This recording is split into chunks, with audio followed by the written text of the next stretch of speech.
Wow, look at these decks. I used to suck at making decks. Now, I mean, I still do, but I'm better now. Hello there. I suddenly felt like going back to Edison format for some reason. Maybe that's due to my recent obsession with Amazonas and stuff. They're still not good in this format, but they stand a bit more of a chance every now and then. That being said, that's not what I'm here to do. I realized I haven't beaten this game yet, and I feel like it's a high time I did it.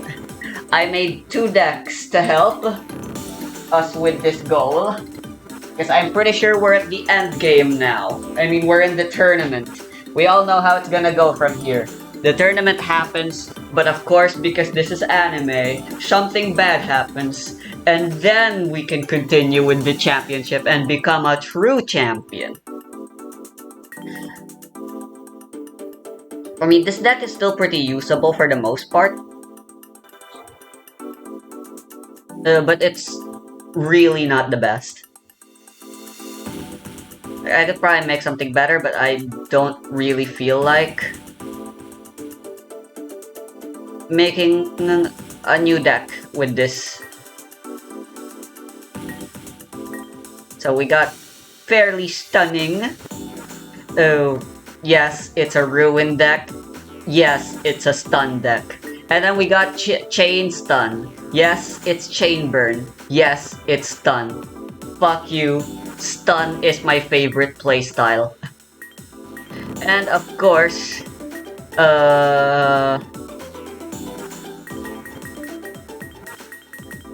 where the fuck is Exodia?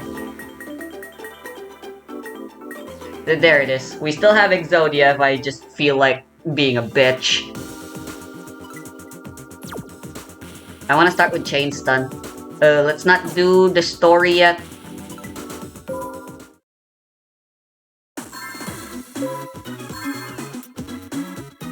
I wanna try fighting in the free jewel.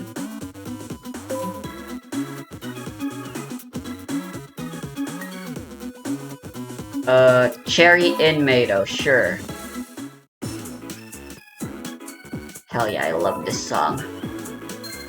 Of course. Of course.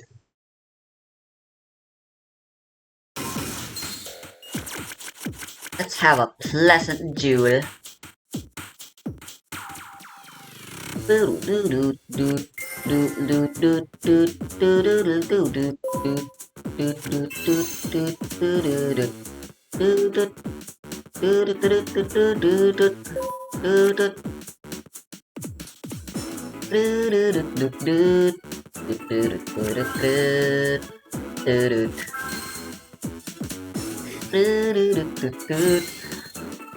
I couldn't resist the allure of using Doriado again. What the fuck?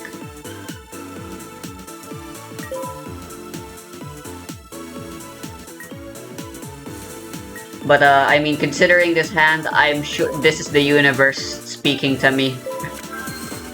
Clearly.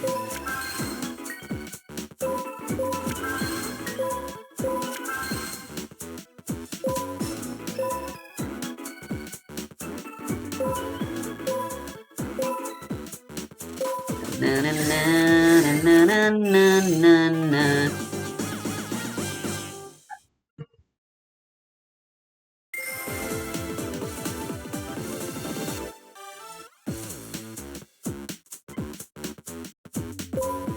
You're joking.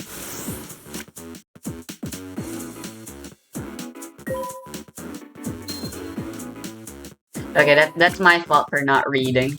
Oh no, it comes back. That's my fault for not reading. Activate effect. Chain. Legacy of Yata.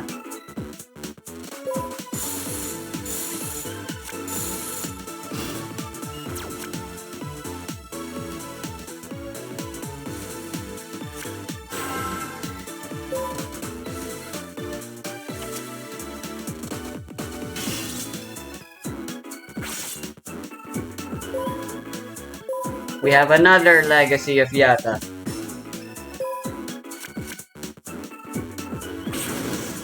Oh joy.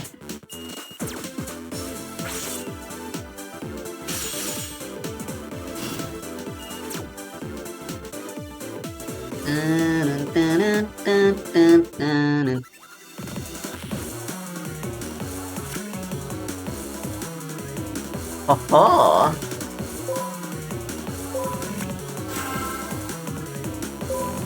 normal summon. Summon activation.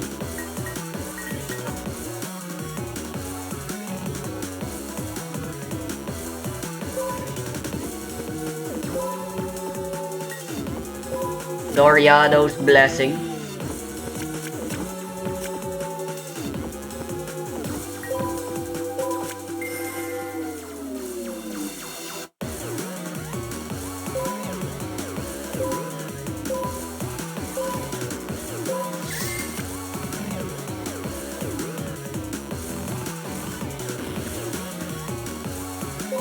I can probably attack, right?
Yoink.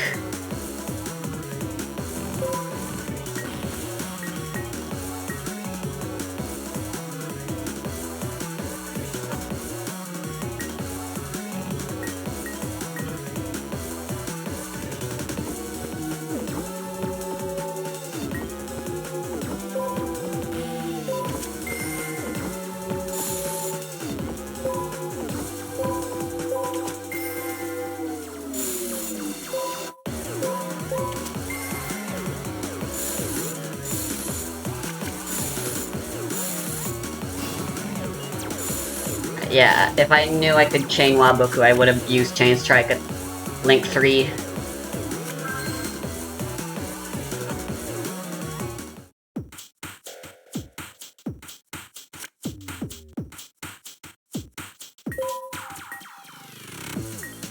Hell yeah.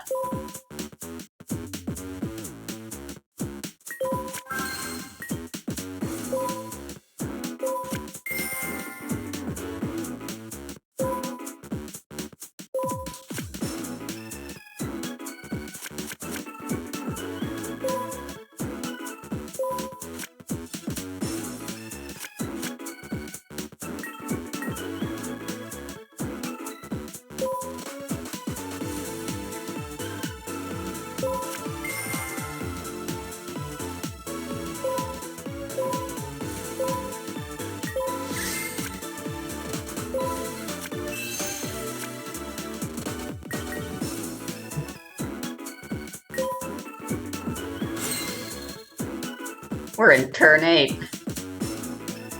Or 7.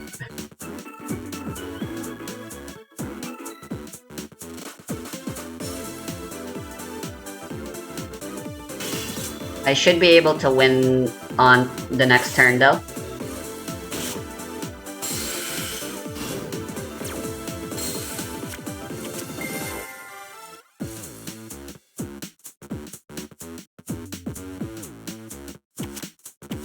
Okay, I'm fine with that.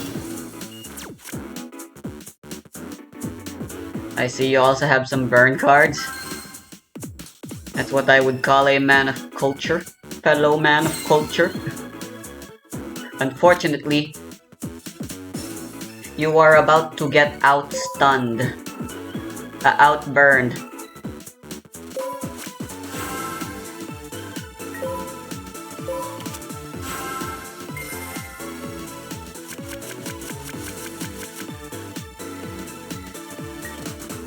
Shit, this card's useless.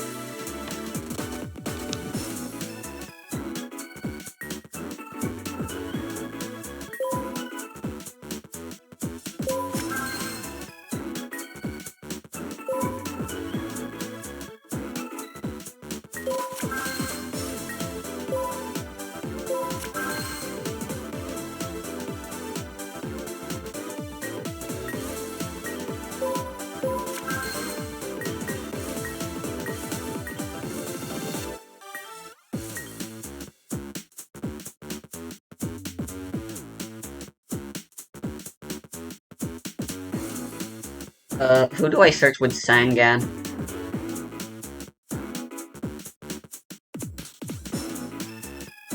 I'll think about it when he gets killed, inevitably. Well, yeah, let's just not bother with the battle phase.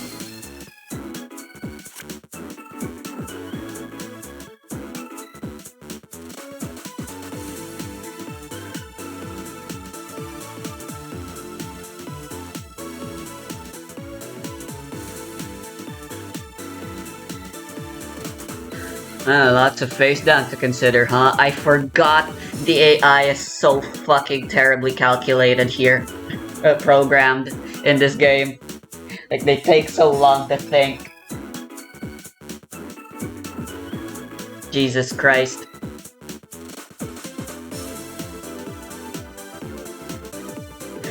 Am I actually playing an actual Yu-Gi-Oh player here? Is that the reason? There's no AI. It's just another real life person from an intern from Konami is playing the AI opponent.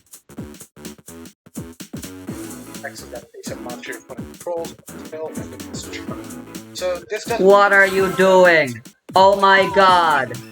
I mean, it is a monster in spirit, let's say. You can play it face down as a monster, I guess. You could. If you need to jump block something, it is a body, because remember, everything has taunt in Yu-Gi-Oh! So. Right. But 0-0 doesn't mean if this was face up on the board, would it just die? So it would just die, it would just have 0. It just loses to everything. Gotcha, okay. Remember, our defense stat isn't toughness, so it doesn't die if it has 0. Gotcha. It just basically does nothing. But download Arknights now to the end of main phase.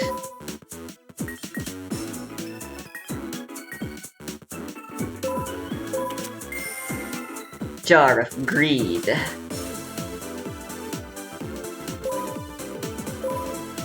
Poison of the Old Man.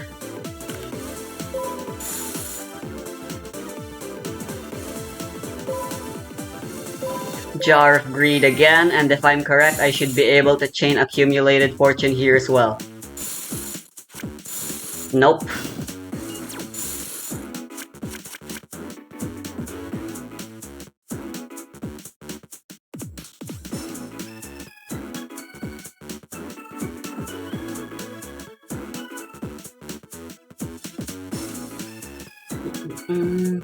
Actually, I should have waited until Sangan got killed. Then I would have been able to chain Accumulated Fortune for real, for sure.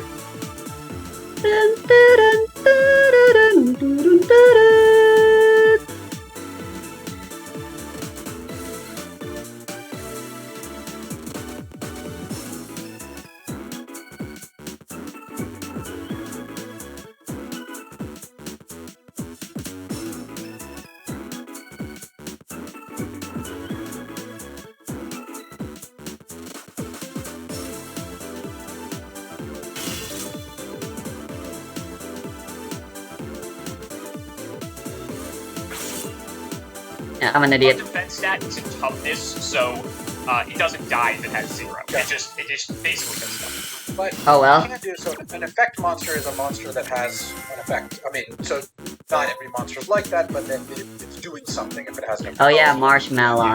And Sangan is a second copy of Marshmallow. Like a very good one.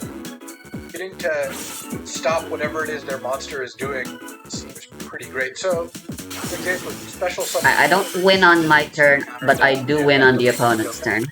That is a particular instance where Effect Veiler would not work for a couple reasons. First of all, it says during your opponent's main phase, Gores would be being summoned in the battle phase, unless you're using the second effect where it does the damage. But also, lots of cards you're controlling there, buddy. Window where Effect Veiler wouldn't be able to respond to it, if that makes sense. It's sort of activating while it's still in your hand, so the effect isn't activating on the field. So you don't really get a chance.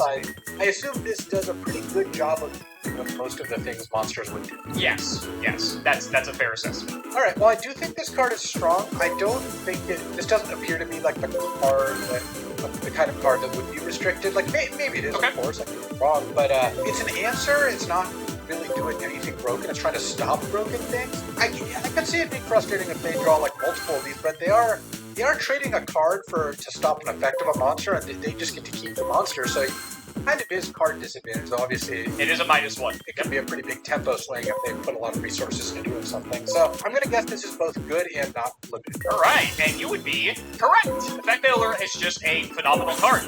Some things you might have missed actually is that this is, as well as, everything that it does, it's also a tuner. And so now that you know what synchro monsters are, in the absolute, I would say the worst case scenario, but it has the flexibility that if you don't want to use this to negate one of your opponent's cards, if you have the ability, let's say you already have like 7 stars worth of monsters on the field, you can play Effect Veiler, normal summon for the turn, and synchro summon all that into a Stardust. Let's finish this. Converted this card that was a more defensive card into an offensive card, so it does have that flexibility. Being a light attribute is also quite a premium as well. Light and dark are the most supported attributes in the game typically, so just having that attribute is also very relevant. And being level 1 for the synchro capability is quite good, just because it can basically almost always synchro into something for the most part. So having that level 1 is quite good. But for the most part, people are using this to negate opponents' effects. This is like one of the first cards that can really just do this from the hand.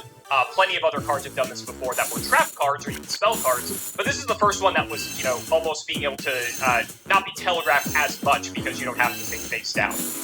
Also something important, there is no once per turn clause on this, so hypothetically, if you do have multiple copies of this card in your hand, you could negate multiple of your opponent's effects. Whether or not you want to do that depends on the context, but that was painful. That is something that later on they started to learn with Yu-Gi-Oh! We need to put once per turns on this, and we've talked about that in previous videos. What foreign cousin gives you a bolt? Holy shit! Still sees modern play, actually. Effect Veiler is, it's actually because of that no once per turn restriction that Effect Veiler is a very strong card. Yeah, it is a cool card. It is a cool card, very cool card. Also comes in a very beautiful rarity as well. I'll just show you that one. Elemental Hero. Swift Scarecrow. It's a 1-star, another 0/0. It's a machine.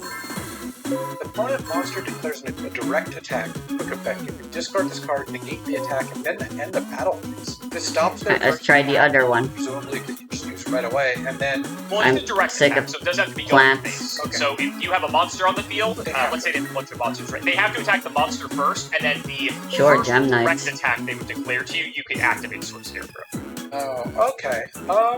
So Can't I change? Oh, I need to change my deck outside. In a deck that doesn't have a whole lot of Dang monsters, it. doesn't care about monsters that much, like maybe a combo deck or something. Because if you have nothing in play, this does just, it's actually kind of like Fog, the card I talked about. This does just stop their combat for the entire turn, right? Like, nothing in play, you just use this to blank their first attack, and then they can't attack it. Oh well. This is the kind of card Let's see this again, at work, shall we? Does nothing or very little. Wow. Like, really obnoxious because there's ways to like move it, not ways to bring it back from the graveyard, or ways to like tutor up a bunch of copies of this. I guess I'm gonna go. It's tough because honestly, it's like a point for me. This card is I have a hard time deciding. I'm gonna go with this.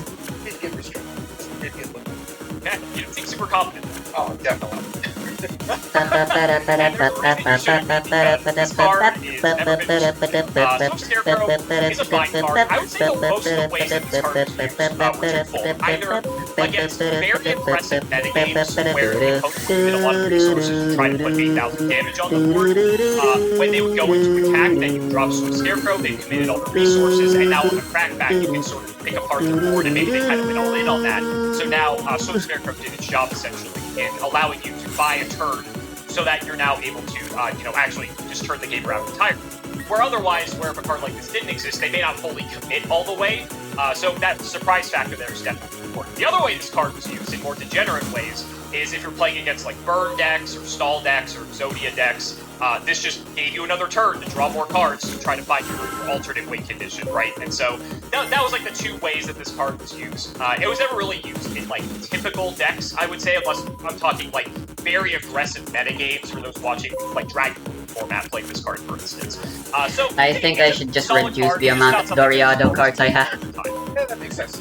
Like you said, it's like with Fog. It can definitely go wrong, but yeah, a lot of, I guess it's easy to know. Yeah, alright, what's interesting about this one? Roll and Here come the Gem Knights. It's a spellcaster effect of 0/0. If a card is added from the main deck to your opponent's hand, except during the draw from its quick effect, send this card from your graveyard. The rest of this turn, cards cannot be added to your player's main deck to it. So you use this once they've drawn an extra card. Drawn an extra card or added a card from the deck. Right, like tutored or whatever. Yes. But they get to keep that. They do get to keep the card. But then they can't draw anymore. This doesn't look very good to me. It certainly could shut down some kind of decks. Like there was like the Librarian monster that draw a card every time your synchro monster that every time you synchro something you drew a card. Like this would stop those decks pretty effectively, I would imagine. This is only trading. I mean, you're trading a card to maybe stop them from drawing extra cards. You have to use this right when they draw the extra card. You can use it at any point as long as they've done it. So you do it essentially in response to that card being added to their hand or drawn. So they would do that, Lovely. And then the priority is passed over to you to make a response, so that you would activate this card. Yeah, I guess my question is, so let's say you're playing against someone and they go like, draw an extra card. You then have to use this, or can you wait with this in your hand until they try to draw another? You can wait until they try to draw another card, but you would have to wait until after they get that card. So you can't gotcha them. That's kind of what I'm asking, because like Magic has a lot of effects that stop you from drawing extra cards, and typically the best way to use them is they cast a spell that draws 2 cards and play that in response to prevent those draws. This isn't really working like that. No, this is more preemptive. Yeah, this is going to be another one of those. If I get it wrong, then I'll chalk not knowing the context, but it doesn't look very good. It looks like a defensive measure you only play after they've What the fuck's up with that? You've got 4 cards! A face down! Maybe they don't have more effects than that, or maybe they just don't affect this turn. What was that really annoying thing called the Hyper C or Max C? Is that it? Max C. This is a pretty good way to stop that, right? This can stop Max C. That's correct. So that seems like a use. So I guess I don't think this card got limited. I would be surprised if that were the case. I do think it probably had some good uses, but on its face, it's not a very fun. All right, and you would be correct. So Droll and Lockbird is I can draw this out for as long as I need to. We kind of call this like one of those like. Unless you have an answer to Messenger of Peace. Like the Hyper Librarian combo, like you said, or any deck that has like some combo to try to draw its whole deck, or to just do a lot of unfair things, right? Droll and Lockbird will enter those types of formats where people need something that is like a hard stop to these types of decks being able to do the thing that they do very well. But against like most decks, I would say, like, you wouldn't really want to play a card like this because maybe they're only going to be adding 1 card to their hand for the entire turn, right? So Droll and Lockbird's never really going to get you any value. It is hilarious you picked up on the Max C thing because that is actually a way to use Droll and Lockbird sort of offensively instead of defensively, because if your opponent Max C's and then they draw, you can troll them potentially, and now you can keep playing as though Max C weren't even there, right? There are better ways to deal with Max C, but theoretically, this is a way to do that that's very funny. Neat little card, but it's just, it's kind of format dependent. But it does actually press A. Modern play. It is still good enough in those instances. This is a great kind of card to have in print, which is, it's good against unfair things. It's a good safety valve in case that you need it, and it really only punishes people who are trying to do things that are busted. So I like having cards like that. It's a very tough thing. Absolutely. It's almost like a silver bullet card to kind of keep some of those decks in check, for sure. Alright. This guy, I love this guy's artwork. This guy's cool. Skullmeister. 4 stars. It's a 1700 attack, 400 defense. When a card effect is activated in your opponent's graveyard, quick effect, you can send this card from your hand to the graveyard to negate that effect. Ah, shit. This card seems like a kind of a similar card to Counter card, spell speed, max, I can't What's cool about this is presumably do anything in response afterwards, that sucks. So you then get to, instead of just crowing it and then they can never use it like preemptively, it is generally better to be active and counter it because like they can get more of that. So yeah, this seems like a cool card. It's also got reasonable stats in play it, which is nice. I would imagine that this card saw some play and wasn't limited, but certainly the card that I'm sure this is great. Yeah, and you'd be correct. This card is perfectly fine. I think one of the nice things about this is that compared to a lot of other hand traps, Skullmeister actually has attack points. So if you need to actually be somewhat offensive with this card, you can play it, and it actually has a reasonable sized body that it can actually, you know, kind of hold its own weight in combat. But for the most part, yeah, this card is very comparable to DD Crow, which is, I'm glad that you made that comparison. It really just kind of depends on the types of decks that are present at any given moment and like how they function, because DD Crow you kind of use it a bit more proactively, where Skullmeister's a bit more reactive, and depending on, you know, which one is kind of just better at handling the certain situation. I mean, maybe some instances you play both, right? That's the fun, is that all these cards are available to you. But a card that doesn't see a ton of play. There are very specific formats where Skullmeister is incredibly good, but I would say those are probably fewer and further between. DD Crow, between the two, is actually much stronger. You can believe that. Yeah, I can. I mean, it's all kind of context dependent, where like, if they have cards that are using their graveyard of resources, but they're not like activated, the Skullmeister doesn't really do anything, whereas the Crow can break whatever that is. Alright, we're going to take a bit of a respite here, because I think you mentioned it, so I think now that you've done a few of these videos, it'd be fun for you to reevaluate this card. Yeah, so this is the Max C. It's a set. 500, 200. During your player's turn, you send this card from your hand to the graveyard. And this turn, each time your opponent special summons a monster, you draw a card.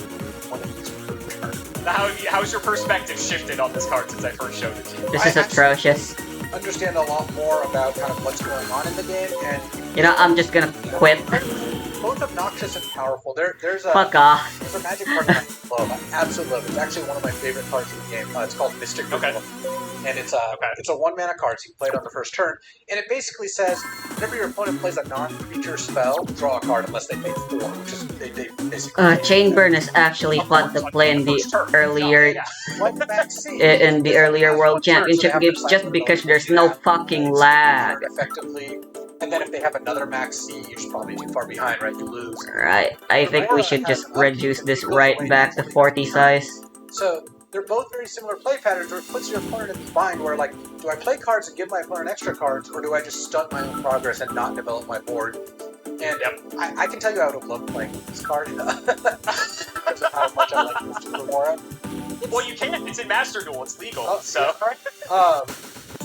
it is certainly a card that seems way too strong. Like, I know you said it was never banned, but limited. Oh, this was banned. Sorry. So this is the exception to the whole video. I just wanted to throw this one in there because this is going chronologically. The first time I saw it, I don't remember. I think you did. Yeah, I just wanted you to reevaluate it. But yeah, no, I can see. I now understand exactly how obnoxious this card, or at least better understand how obnoxious this card is, and. Yeah, these cards are tough because it's hard to say what the right play is against them generally, and they really punish people who make the wrong decision. Where it's like, I'm going to run 3 monsters into this, and you're going to draw 3, and you're just going to demolish me, or I'm going to skip my turn, and that's even better. So it's a tough card to play against, I'm sure. It's a lose-lose situation, yeah. So it's funny because, like, in the Asian territories in Master Duel, the card is still legal. For us TCG players, it's not legal. You're banned. I'm so happy for that because this card is really okay. Yeah, very obnoxious. So much so that in the Asian territories in Master Duel, there's kind of the meme that every deck starts off with 3 Max C, and every counter in the game to counter Max C, so you don't lose to Max C. So, like, the first 17 cards of your deck already bring turn. Is Reckless spelled with a W or an R? Kyoto, then that I went to because it was at the same time as a Pro Tour, and my friend played my deck that had 4 Mystic Remoras in it, and I watched him play a game where he played a turn on Mystic Remora, and his opponent had a great hand and could have made a bunch of plays, but was just like, nope, I concede, I'm done. I was like, oh no. I can imagine maxing into similar situations. That's how it feels. It's incredibly frustrating. Yeah. Okay. So no points for that one. I mean, you hit it right on head the first time I showed this to you. Anyway, but now I thought it'd be interesting because now you have more context. You can really understand how frustrating this card is. But there are some cards that we will be showing you, like this one I'm going to show you next, that can potentially counter Maxi. So let's see what you think about this guy. Psy Freighted Gear Gamma. PSY Freighted Gear Gamma. It's a psychic tuner effect. It's got 1,000 attack, no defense. Cannot be normal summoned or sent. Must be special summoned by a card effect. Your opponent activates a monster effect with control no monsters, quick effect. Special summon both discard from your hand and 1 Psy-Frame driver. Let's have 3 lava golems, why not? And if you do, negate that activation, and if you do that, destroy the monster. During the end phase, banish the face-up monster special summoned by this effect. Okay, so... I'll also show you Psy-Frame Driver. It's just a 2,500 attack vanilla monster. Right. Context. Just sits in your hand because you can't play it, and then when your opponent, again, if you have no monsters and they activate a monster effect, you get to really punish them. You get to put this into play, you get to put a Psy-Frame Driver into play, you get to negate their activation and destroy the monster, and then the Psy-Frame Driver, and this also goes, they both go away, right? Correct, they both get special summoned and then they both get banished during the end phase. Yep. Alright, well, it seems like a strong card. It would get a lot weaker when limited, because if you were to put 1 Psy-Frame Driver in your deck, and or 2 maybe, and like... I'm not a fan of go pretty good Dark Room and Nightmare being at 3 the Frame Gear Gammas. Like at all. Frame Driver for it sounds like a not great ratio, like, because you don't really want to overdraw the Psy-Frame Driver in a sense. Absolutely not, no. It is a strong effect. The thing is, this one's a little easier to play around because the dude that saw Gores. Because for Gores, like, you kind of have to attack your opponent eventually. That's how you win the game. If your opponent has no monsters to play, I feel like you could kind of refrain from activating monster effects sometimes. Like, obviously, sometimes you still will or have to, but it's a little easier to get away from not doing that. But the punishment here is pretty big. Yeah, this is the first one that actually clears the monster with it instead of just negating it. And lets you gives you a Psy-Frame Driver and the Gamma for until in turn. I will also let you know, that helps your evaluation, there is a level 8 Synchro monster. Yeah, that was Gamma. It's a tuner that you can make. That was going to be kind of my next statement, was like, at least Psy-Frame Driver is 6 stars, so it looks like it'd be good fodder. But this is a tough one. Yeah, this one's close. This one has certainly a much higher % chance of being limited than... So these two are original to the video game, it seems. Like I haven't watched the anime still, but... You have to play the drivers, that's sort of the limiting factor for you. I've been watching enough Yu-Gi-Oh! I now just know. This, but sometimes you could just not... You just attack them, right? Like, instead of activating monster effects. Yeah, you don't activate monster effects. So, I'm gonna... I guess this did not get... That'd be my guess, but I'm gonna guess it. It is incredibly good. So good that, if you can believe it, it is limited. Wait, shit, I just realized this is gonna be Speed Jewels. For, the past couple where they put in a mana system into the game. Being able to fucking bullshit.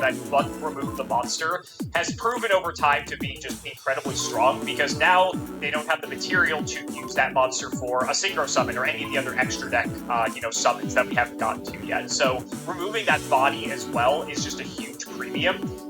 Being able to stop, you can stop Max C with this card. So let's say, hypothetically, you activate a spell card that would go on the stack to special summon a monster. As Chainlink 2, your opponent would use Max C. Chainlink 3, you don't control any monsters yet, so you can use Psy-Frame Gear Gamma to negate the Maxi, and now your plays are going to go through, and you get the Gamma and the Driver, so you get some more guys to mess around with as well. So being able to actually counter Maxi is one of the best aspects of this card, or any hand trap that's a monster for that matter, as long as you don't control monsters. There's just a lot of upside to this card, and it's got to the point... Oh, wow, this place is pretty big. To be on the field. I thought it was a monster on the field. No, that makes sense. And monster effects in hand as well. Yeah, so this is an incredible card for your turn 0, so when your opponent's going first. Just a lot of flexibility with this card. And so much... You're a named character. I assume you're from the anime. Really powerful. Do people still play like one of these in one frame driver? For the most part, no, but it has been seen. I will say that people are crazy enough that. You know, let's test the chain burn on you. One bad driver is worth playing. You can also it really just kind of depends on the focus without the main driver. You do need the driver, because if you cannot summon the driver, you cannot activate the that is part of the effect. Gotcha. Okay, it needs some money. Well, yeah, that does. Limiting it makes it a lot worse, like more so than most cards, I would say. Exactly. But it's crazy because we have seen in all territories, some people have just played the one because, especially the territories with max seed, they sometimes feel that it's worth it. So, yeah, just crazy card. It's interesting because this card actually took a while for people to realize how good it actually was. And over time, it just became better and better. Now it's limited, which is kind of crazy. Next card, we're getting some good cards here. Good additions. The artwork on this and winter cherries. Cool. The 0 attack, easy defense. And it's a zombie tutor effect, so it's a tutor, right? That comes quick effect, discard this card, reveal 1 card, and put into your opponent's extra deck. Finish all cards in your extra deck with the same defense cards. This effect once per turn. This is a very classic kind of style of card where you get to kind of go get cards that they haven't played yet. Preemptively ban more copies of those cards. Magic, the first one was Cranial Extraction, and all Cranials now. Sugar. Same. Okay. The first version of an effect kind of names that effect for a lot of them.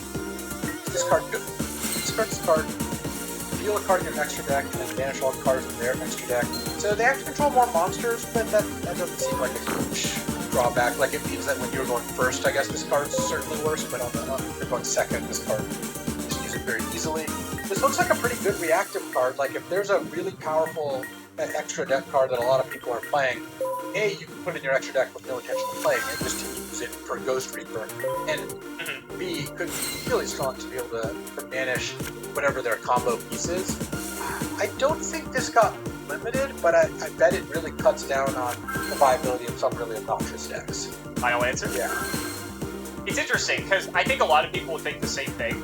It's funny, because, like, in practice, Ghost Reaper just doesn't work out as well as you would think it would. Like, yes, there are the instances where if there's a lot of the same deck in the format, like, say you have a tier 0 strategy that's just by far and away the best deck, everyone's playing it, Ghost Reaper in those instances seems really good, because you're already playing the cards that you would Reaper out of your opponent's extra deck anyway to cut off their plays. It kind of just plays out that it's like, it's fine, but there's so many times where if you don't see Ghost Reaper when you absolutely to, like in the first turn or two of the game, it ends up being incredibly bad, because later on it's going to have like virtually no utility. There are instances where don't get me wrong, where it will see play, maybe for the side deck specifically, and some people, like you said, will play cards in their extra deck that may not benefit their strategy at all, but they want to stop being whatever the best deck is, so they'll play that best combo piece so that they can Reaper it out of their extra deck. It's really good that you can actually pull it off, but there are some instances where decks are so resilient that even if you hit, like, you know, maybe their best combo piece out of the extra deck, they don't care. Like, they can still win the game anyway because the engine of their deck is so strong that it doesn't matter. So it's a very contextually good card, but a lot I see what kind of deck you're playing now. When they actually play with it, they realize, I think there's just better cards I can play with. It's so funny because you put it, if I had... I gotta say, I fucking hate it. And replaced the Ghost Reaper with the Magic version, and it would have all been true. These effects are typically overvalued by an incredible amount. People love the ability to go, I'm gonna go take this card out of your deck, and you're never going to play it. But it's actually not that good. You have to preemptively use it. You're also spending a card to banish cards they may never even need or use.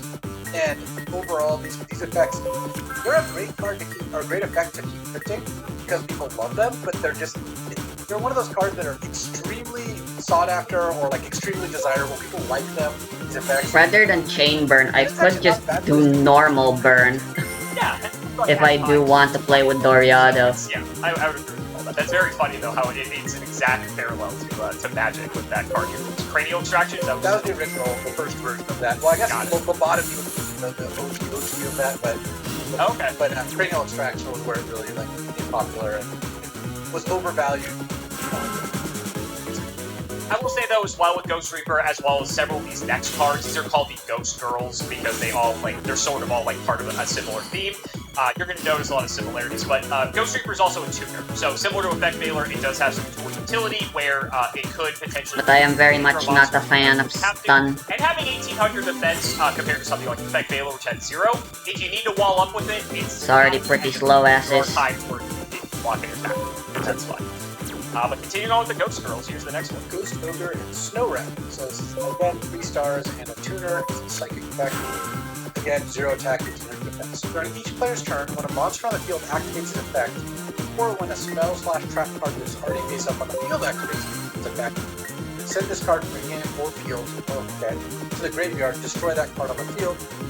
This is effective Ghost Ogre and Snow Rabbit on the turn. So, when something on the field activates an effect, this can destroy that card, but it doesn't counter the effect. So, I will help you out a little bit here. In the instance of destroying a monster, it would not counter the effect. However, in the instance of if there is a continuous spell or trap card on the field that is activating its effect, mechanically, if a continuous spell or trap card is destroyed before it resolves its effect, it resolves without effect. Okay. So it would sort of counter these continuous spells and trap cards. Also, field spells, same thing. They need to be face up to resolve them. So Ghost Ogre can also stop them. Okay, so it's a pretty good counter to field spells or traps, and an okay counter-ish to monsters where it at least takes out the monster, the effect still happens. Right, the effect can still happen, and keep in mind, like you've seen with some of these cards, sometimes they have multiple effects, so maybe the first effect will resolve, but you stop them from resolving the second effect because the monster will get destroyed before the opportunity. Yeah, this card seems pretty legit. Like, I think if they're, like, having something that can blow up trap cards, or, counter their effect, and also you can move from your hand or field, so you could even play this and have it out there defending you, and then just sacrifice it when you need to. Sure. It doesn't seem like a card that would be limited to me, but it does seem like a card that has some decent utility. And you'd be correct, because that's exactly it. It's got decent utility. Ghost Ogre's weird. It's kind of out of like the whole Ghost Girl, or even as far as all hand traps are concerned go. Ogre can be especially devastating because it does destroy the card, but it requires like the right decks to be played for Ghost Ogre to be really potent and effective. So sometimes that's the case, sometimes not. So Ghost Ogre will hop in and out of formats appropriately. The fact that it can also be sent from the field is relevant because Psychic-type monsters specifically have a spell that special summons them directly from the deck. Not every archetype or type or attribute has that. So Ghost Ogre actually meets the criteria for that. So in a pinch, you can use it to get it onto the field so that its effect is kind of primed. It can either like stop something your opponent's doing, or if you want to use it as a tutor to synchro it off into something as well. Just a lot of flexibility on this card. So I think it's probably better than Reaper in a lot of instances, but still situational. What? But my understanding now of how the like kind of the chain works, the comments on your last video were very illuminating. Could it use that spell to put this into play, then use this to stop something? They would have to use something. So let's say you use the spell to put this into play. If they did something in response to you activating that spell as Chainlink 2, then no, you wouldn't be able to Ghost Ogre. But after you summon out the Ogre, if they do something that Ogre's a viable target to destroy, then you could. But there's not like a quick effect where they activate a trap card in response, quick effect, put this into play from your deck, then use this. Like, that's not something. Correct. That is, I think, one of the biggest differences between the stack and chain links is that once a chain is resolving, nothing else can be put onto the chain. Right. Whereas Magic lets you just keep inserting things there. That's definitely a big difference. For a lot of effects, I think we have a much different game with that one. Yeah. Alright, let's keep going with the Ghost Girls. Alright, this is Ash Blossom and Joyous Spring. That was a little cheerier, this one. So, again, 3 stars, zombie tuner effect with no attack and 18 defense. When a card effect is activated with any of these effects, quick effect, discard this card to negate that effect. Okay, so add a card from the deck to the hand, special summon from the deck, send a card from the deck to the graveyard. You can only use this one. Oh, well, this one's quite a bit more powerful, I would imagine. Negates card draw or bring something from the deck, special summon from the deck, or sending a card from the deck to the graveyard. Again, this doesn't feel like a card that should be limited, but this one's closer to the other two for sure, because if there's a minigame where this is frequently countering a lot of the things that are out there, like, that could get a little bit tiresome. But I would still guess it wasn't limited, but is good. You are correct. This is actually maybe one of the best hand traps Yu-Gi-Oh's ever made. And you didn't pick up on it, but it does counter Max Z, which is one of the best reasons why people like it. I want to draw Secret Barrel. I remember Dang it. Yu-Gi-Oh! this card was like first printed on every single card at the time that Ash Blossom stopped, and I think it stopped something like a fifth of the card or something ridiculous, because when you add all three of those bullet points together, it stops so many different cards in the game that there's almost nothing bad that it can stop at the end of the day. You're going to find something. Now, I don't want to say that every deck has played 3 copies of this card ever since it was printed, but it is probably just like the most generically good hand trap that maybe they've ever printed aside from like Max C, just because it has so much utility and application. And even though it is a -1, most of the time you're stopping your opponent from getting advantage as well.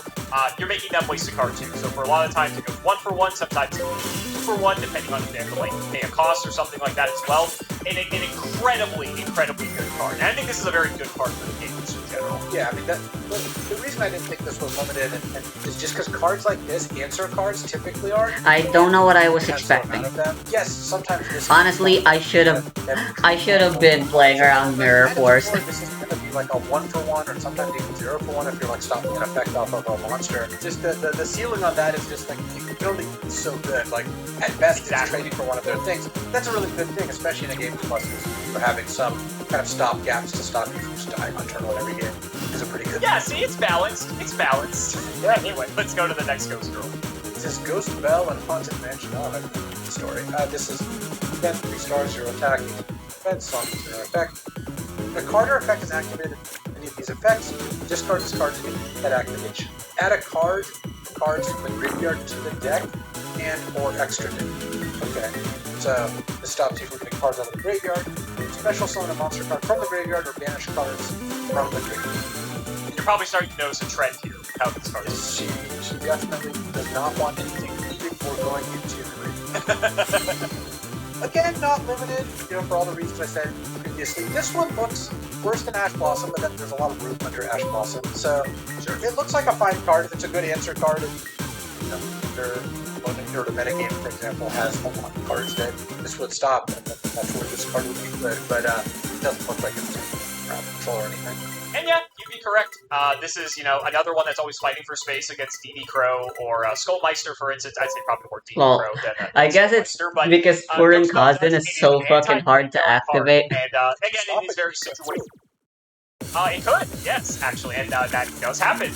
And it's when there are extremely graveyard-focused decks in a particular format. Ghost Bell will see play in both the side deck as well as even the main deck if there's multiple decks. Doriado's just too bricky. Like you said, less generic than Ash Blossom, but still a very strong card. I'll never stop coping though. I don't know, who knows, maybe someone has cooked up a fucking absurd deck for Doriado that I'm unaware of. Somehow. If anything's good, if I've learned anything though, if anything's good in Yu-Gi-Oh, there's a fat chance that it's not, it's also likely to be absurdly popular and well known. If this card, like that's how all of them work if they're on the field of resolution? It'll make sense when you read the rest of the card. For the rest of this turn, all other spell trap effects in this column are negated. Control no cards, you can activate this in your hand. Oh, I see. So the activating from your hand, that means you wouldn't get the second player. Correct, yes. But it negates an effect. Otherwise, and then what is column? Is that like placement on the playmat kind of? Yeah, I don't know if we ever covered this actually. So in Yu-Gi-Oh, unlike Magic, we don't have infinite board space. We only have 5 monster zones and 5 spell and trap zones. So we call them columns. So they're across from one another. So it would be your spell and trap zone closest to you, then your monster zone. Then on my side, chain summoning. I could have sworn I saw chain summoning. So and I was gonna say, fun fact, chain summoning is was actually created during this format. You set infinite impermanence in. If you activate it while it's set, everything in that column gets negated. This looks like a pretty good answer, and sometimes you can really get them. Do you have to fill the columns in order? No, you can set them wherever. And that is part of the gameplay where there are, for instance, because infinite impermanence is in the game, maybe you don't want to set your trap card in the same column as your opponent's set card, because all of a sudden, if that card's infinite impermanence, you're now going to have that card disabled, essentially, for the turn if they activate this event. Right. So playing around your opponent's columns is actually a core part of the game. Yeah, this card certainly demonstrates that. Yeah, this looks like a good card. It looks like it's got that little shell game of like you don't want to end up facing theirs. But on the other hand, if you had an infinite permanence, you would definitely want to set it in the same column as theirs. So exactly, you could do that as well. If there's a card you want to negate, you can set your infirm into that column. Yep. Yeah, I do think this card is good. I don't think it got limited, but this one does seem like it's got some good strength and flexibility. Where's the other thingy that's also technically just Magic Cylinder, but it's not limited, even though they both do the exact same thing? There you are. Correct. Infinite Permanence is still a card that sees plenty of play today. One of the advantages of it is that it is a trap card. So for instance, Cypher Gear Gamma, let's say, can't negate it because it's not a monster effect, right? And so for the most part, most hand traps, even though they're called hand traps, are monsters. Infinite Impermanence, I believe... I gotta say though, what a statistical anomaly. Yeah, am I right? I fucking drew all my Doriado bricks in all 3 games I was playing with this. Yeah, having the fact that it is specifically a trap card is very good, and it's cool because if you have your opening hand, let's say you're going first instead of going second, you can set it face down and get the bonus effect. But if you're going second and you really need to stop your opponent's play, you can just fire it out of your hand because obviously you're not going to have anything on the field, and you're perfectly okay with just negating something your opponent has. So it's like a trap version of effecting. One of the things that I'm learning as we look at all these cards, actually, I'm really glad you chose the easiest for this episode, is I can see how the game, there's a lot of back and forth, and it's not just someone, running away with the game because they went first. A lot of these cards fight against that, and I think that's necessary for it to be. Yeah, I will say I still think a lot of games can end very quickly in the first few turns, but within each of those turns, a lot is happening because we have these types of cards in the game as a result. And it took the game getting to this point for that to be the case, but I think a lot of people always make the meme of like, oh, Yu-Gi-Oh! Ends in like the first 1 or 2 turns. And that could be true, but there's a lot of play happening within those first turns that it's like, maybe a turn might take 10 minutes, but that's because you're each firing these effects at each other to try to stop the other person, right? And so it's, I think it's just our turns are different than most other card games. Yeah, this reminds me a bit of Vintage, the oldest format in Magic, which it has fewer turns than other formats, but the game length is still comparable because there's so much going on in those turns. And I think that's good. What you don't want is people can still buy stuff. 90% of the game actions, but these cards even though we're locked in this place from now on. Those turns are all highly interactive. You have a satisfying game. Exactly. We're in the home stretch. We have a few more, and we're going to be showing you some more interaction. Let's see what you think about this card. This one's cool. Ghost Sister and Spooky Dogwood. It's like all the other Ghost. Well, we can duel the MC. I want to see what the MC plays. Your turn, except the end phase. Oh my god! Of course he's still commentating. Never breaks character, baby. Why am I so bad at rock, paper, scissors in this game specifically? Points. I assume LP is life points. That monster's attack not gain life points twice effect. The life points are halved or okay. You could discard. Also, isn't that just great? I drew both lava golems. Yes. Correct. Oh my god, he's playing Gem Knight. Expect to special summon a monster, whether it's the monster's effect, a spell card, what have you. You can chain this in response so that you will guarantee gain life points off of it. Let's see what we've got. Alright. This is fantastic, honestly. That seems like an unnecessary drawback, because this card doesn't even look that good. Okay. And maybe there's ways to use that extra life and then like paying life points in a way that's like really good. But if you, I guess. I swear, the DS Yu-Gi-Oh games hate me specifically. Bullshit. Bullshit. I have a choice. Do I play more monsters this turn and give you more life, or do I just pass the turn? I would much rather draw a card than gain a bunch of life. Sure. Well, Maxi's banned for context. True. Well, we can do a chain link 4. Choose that over drawing a card, and like, okay, the answer is usually pretty high. So are you kidding? Yes, this card's not. By extension, not. So it's so funny because your thought process is how everyone perceives this card. It's very interesting how in practice how this ended up working out for a couple things. There's one piece of context you're slightly. I'm glad to learn that I'm wrong because that's more interesting. So, Ghost Sister and Spooky Dogwood, the thing is about this card is that with Yu-Gi-Oh! You made the Maxine comparison. I think that's very accurate because a lot of people want to compare this card to the Maxine for the same reason. You're not giving your opponent any card. So on paper, this card doesn't really do much. But because you're able to special summon so much. Alright, so it only negates the effect of everything before it. Alright. I was under the assumption even... But I mean, I guess it makes a lot of sense. That was how that rules. The monsters being special summoned. Okay, yeah, okay, it's permanent for the turn, alright. Because now your opponent can't actually kill you.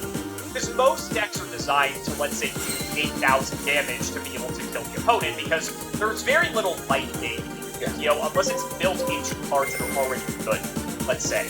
And so, now all of a sudden, your opponent is in this situation where they did their thing. These are all pretty bad. Now they have to win the game, and it's going to take them a few turns to actually whittle the opponent down from like 15,000, 20,000 life points to actually kill them, so the opponent actually gets a couple of turns to draw some more cards, and then fight back on the crackback, and they're not really in much of a rush, which is like the interesting part about this. Where Ghost Sister and Spooky Dogwood is degenerate is that the way that our tournament time rules function is that at the end of time, we don't get extra turns. Death sort of thing, like life totals. Whoever has the most life points when time gets called wins the game. And if it's tied? So what happens if it's time to draw? So unless it's top cut, maybe play out differently. But for just Swiss rounds. So what I'm gonna lose just because this guy is playing Garnets. Dogwood with like 5 minutes left on the clock. And then their opponent starts playing, they get dogwooded, and now all of a sudden, the opponent's in this, like, just absolutely miserable situation because they want to be able to put up their board to try to okay, honestly, this could save me. From doing nothing. Imagine he summons a fucking other thing here, though. Let's see his fucking hand and why he hasn't been playing anything. You do have to just play at like an adequate pace. If you get called for slow play, you get a warning, and then after a couple warnings, you just get a game loss. The same as Magic, and in my experience, there's 5 minutes. What the fuck? I want His hand's even worse than mine. Stop it. Yeah. So I thought this card would be interesting to show you just for like the. I personally play around it by just being one of the fastest players and never going to time. The thing is, I think with Yu-Gi-Oh! Is that sometimes decks just require a lot of execution in the inputs of all the cards that you're playing in order to do what it is you're trying to do. And so, sometimes you are racing against the clock and you're only able to do action so quickly. So, oh my god, he top decked all his Go Giga Gaga Gigos.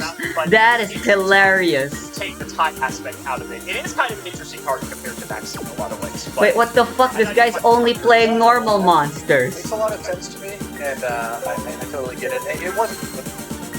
No. So, like, how good was it actually good, or was it like? It still sees play. It still sees play, actually. Yeah, I will say it is primarily for the time rules. But there are instances where some of the top players do decide that against certain decks, this card basically makes it so that they can't get OTK'd by the opponent's deck, and it actually is worth them running for strategic purposes that are outside of trying to cheese the time rules. So that's sort of where this card is at currently. All right, yeah, that does make sense. Yeah, it's unfortunate, but it's the way that our time rules are. Like, it is. Yeah. Alright, let's wrap up the Ghost Girls. This is actually the last one. Boost Corner and Move Chill, so it's the same stats as the rest. If your opponent special summons a monster or monsters face up, except during the damage step, discard this card and then target one of those face up monsters. Negate its effects until end of turn. Also, if that face up monster healed this turn, its controller takes the its original attack. This effect turn. So, ignore the damage step for the moment. Don't worry about that. Yeah. If your opponent special summons a monster, you can discard this, target that monster, negate its effects, and you get a pretty big bonus if you kill that monster this turn. Right. I will say for a bit of context here. Quick play spells are actually faster than normal spells. Bring out a guy. There are several other extra deck mechanics. Okay, why does this guy have an animation? Two or more things. Do something with them that hit other guys. So making that monster leave the field is not impossible. For context. Yeah, this again looks okay. There seems like there's a lot of ways to negate effects of monsters, so why would you play this one? I guess the answer would be that you get to punish them if the monster leaves the field, so like you said, against like synchrofusion type summoning effects, like this could be pretty annoying for them. Yeah. We're also going through 25 years of Yu-Gi-Oh, so, you know. yeah, totally. What in the actual fuck? This card looks certainly playable up to even good depending on what the metagame is like. It does not strike me as Morphing Jar, help this guy. She is. I would say for the most part, people would actually consider Effect Veiler better, and the reason for that is Effect Veiler is not once per turn. So one of the problems with this card is that because it is once per turn, if you draw multiple copies, one of those cards is effectively dead in your hand if your opponent's playing a super heavy combo deck, right? But Effect Veiler, you can use multiple times. So if you draw multiples, it's actually perfectly okay. The life point thing can matter, potentially, especially with time rules and stuff. That's not, like, inconceivable. But for the most part, people would probably play Effect Veiler first, and then if they want more Effect Veilers, they would probably look to Infinite Impermanence as, like, the next best one. And then if they want even more Effect Veilers, they'd probably look to Ghost Warner as, like, the third best one. But it is all contextual on what's good. But it's just more cards to give people more options that kind of do the same thing in a different way. Yeah, I mean, this is a healthy effect to have. You're going to fit a lot of them. Yeah. You got to give them different bells and whistles to make them, different. Alright, let's get away from the Ghost Girls now, because we wrapped those up. Only a couple of cards left here, and we saved some of the best for last. I'm excited to see what you think about this. The final is that 10? That's 10. Yeah. It's a 3,000 attack, 600 defense rock slash effect. 11, actually. Sorry, it's 11. 11? Okay, yeah. I was like squinting. I was like, you know what? You just tell me. I'm sure you know. During the main phase, if your opponent normal or special summon 5 or more monsters this turn, quick effect, you can tribute as many face-up monsters on the field as possible. And if you do, special summon this card from your hand, then special summon one primal being, rock, light, attack defense equal to your opponent's field, and this opponent's attack and defense become the combined original attack and defense of the tributed monsters. I think I'm dead. Okay, I gotta read this. So it's a giant meteor. It's a giant meteor. Okay, so if your opponent's special summon 5 or more I need to activate Reckless Greed right now. Tribute as many face-up monsters on the field as possible. Oh, does that include theirs? Those are not helpful. Then you summon a 3,000 attack, and then they get I'm dead! As all the tributed monsters. Correct. So they do a bit of math there, unfortunately, but yes. Speaking of math, someone in your comment section linked the linear equation canon, and it's just like, is that a real card? Like, that's a real card. I was going to show you that card one day. I know. I really try not to spoil myself. I try not to look at Yu-Gi-Oh cards now, but I had to see that one, and it was just like that one's insane. Yeah, there's actually multiple of those. Yeah, I saw the second one too. The simultaneous equation canon. Yeah, and that was playable. That was playable. It's insane. It's unbelievable. Yeah. This card. So the thing is, though, they still get a token equal to the stats of all the monsters they lost. So they didn't really. They lost all the abilities of the Fuck yeah. other monsters, but they still get the stats, right? They don't lose the stats. Well, think of it. I want to help give you some context. Sure. To this. Think of it this way, right? Let's say you go special summon guy, synchro summon those two. Third guy. Maybe you special summon a fourth monster, and then synchro summon those two cards. They're not going to get that into a many fifth stats monster. Because they only end up with one monster at the end, or two monsters at the end. Even if it depends on the deck. Yeah. Some can go wide and play 5 guys on the field, so the stats of the token can be all over the place. Right. It could be 10,000 sometimes. Sometimes it could be 2,000. It really just depends on the type of deck. It was a surprisingly close match. But the most important part, at least, But okay, he was literally playing just Garnets. That's hilarious. Essentially, yes. It's effectively a board wipe that leaves them with a monster at the end of it all. Yeah, but you also get this. You get a 3,000. Correct. You get the rock. This card looks sweet. Alright, let's go I'm play a at fan of least this one card. match with the main deck I wanted to play, which is fairly stunning. As one that would need to be limited because the effect, I don't know how often that would occur, though it sounds like it's actually probably pretty often that people are jumping through all these hoops and summoning 17 things. Yep. My guess is that it's good, but I could see this being limited. The other thing, though, is if this is a commonly played card and you're worried about it, assuming I could play. You could often just stop at the 4th monster, maybe not go all the way. You could. I think this card is good, not great, but good. The map design reminds me of Custom Robo. The mirror is awesome, and it's like you said, people will actually engineer needlessly their big decks for no reason. so that they can either stop on a 4th summon, so that Nibiru is a dead card in the opponent's hand. Free they will card. find a way to put up a monster that has the ability. I thought we just said it's not a good idea to touch other people's stuff. So that they're allowed to go. We past just stole a 5 card. summons, and then if the opponent were to try to Nibiru them, they can just negate the effect with one of their monsters they may have on the field. Nibiru was actually a card that was designed. Typically, how it works is cards get designed in the OCG, in the Asian territories, and then we get them several months later. But Nibiru was actually designed from the TCG first as a way to they sort of looked at the way the game was going, and they thought, what are some cards that we can print for the game that are going to help sort of give people more tools for going second? And Nibiru was, in fact, one of those cards. And so it's a card that now people to this very day still have to play around and consider, ooh, if I go past that 5 summons, and there's a lot of mind games you can do with it too, because you could like be sitting there looking at your opponent like, oh, how many summons have you done? That's your 5th summon? Oh, I really still don't know what... But they're going to think that you do, so they're going to try to play around it, right? So, very, very fun card, but you were correct. This card is perfectly healthy for the game. Screen to focus on. There are some decks that just get completely blown out by this, but it's a card that you have to respect. That's also, my face cam is on. It's a skill issue at that point, but a very, very cool card. People love Nibiru. I like it. That's very cool. Very fun card. Very cool card. Speaking of these custom cards, this is actually one of the same cards that was in the same set. Dimension Shifter, so 6 stars, it's 1200 attack, 2200 defense, it's a spellcaster effect. If you have no cards in your graveyard, quick effect. You can send this card from your hand to the graveyard. Until the end of the next turn, any card sent to the graveyard is banished instead. Oh, this is pretty powerful, but you kind of have to kick things off with this. Like, it stops working pretty quickly. This looks like a really powerful hoser against, like, specific decks. Maybe yeah, so this is card games on motorcycles. They're just going on a circle and playing the card game primarily. I'm gonna guess this is like a marginal playable and not a card that, what? Like in some metagames this is good to have, but it's not a card. Oh, it's interesting because Dimension card released at the same time as Nibiru, actually. Everyone loved Nibiru first when it came out. It was a very played card. Shifter was a card that people kind of set to the side because, oh, I have to use this on my very first turn because I can't have cards in my graveyard, and so it saw very, very niche play. So, yeah, I expected he would lose. Didn't really do much. It looks like it's elimination rather than... We got more graveyard crazy shenanigan decks that came out. People started looking to Shifter as one of those like oh shit buttons that it's like, we really, really need to play this card. And so there are a few decks that can take advantage of the fact that the cards get banished. And then now it's to the point where Dimension Shifter is so annoying, it's really only played in the decks that are able to just be anti-meta what did you do, decks, Solemn Judgment? Graveyard-oriented decks, if you will.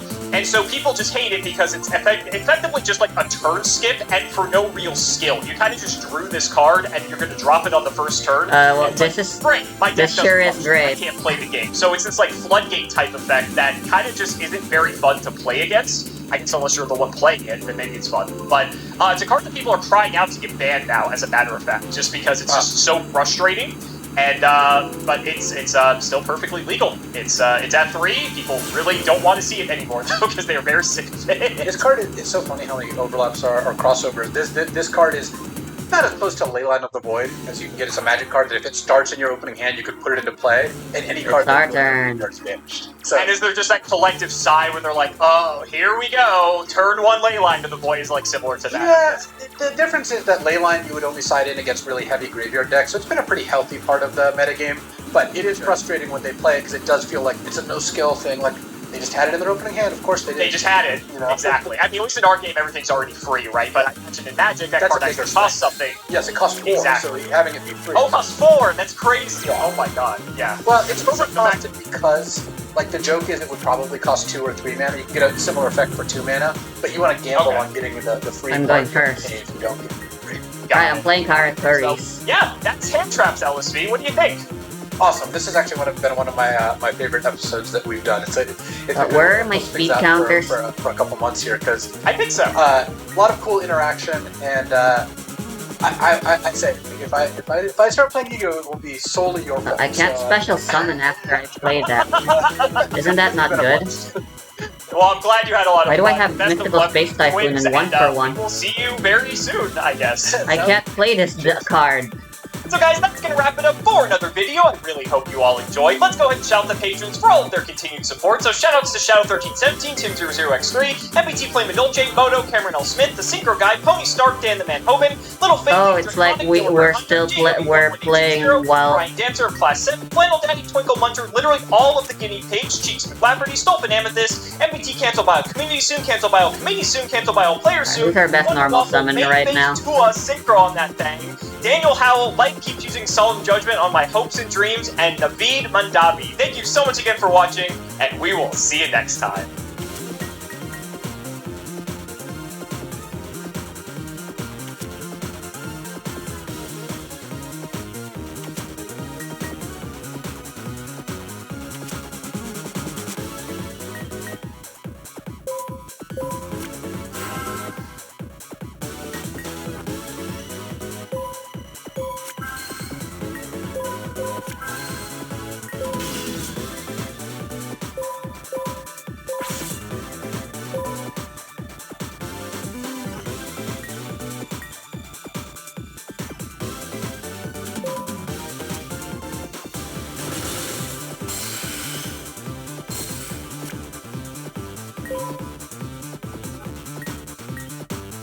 I may as well.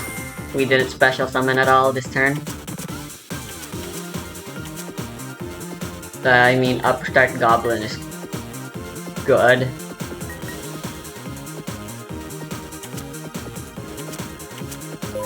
Yeah, we need a way into Machina.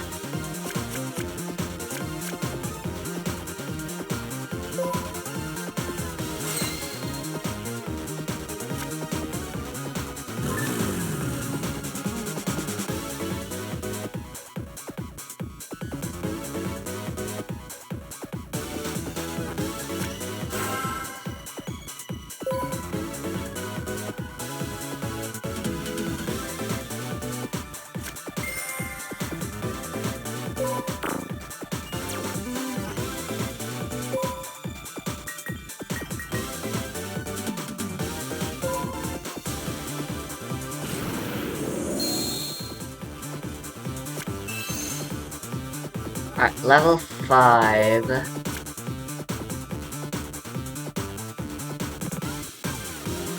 Alright, they do have a tuner.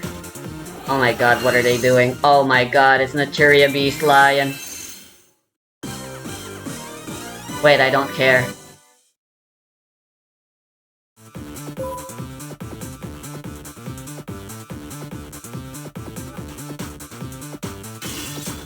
It's literally just a fucking Blue Eyes.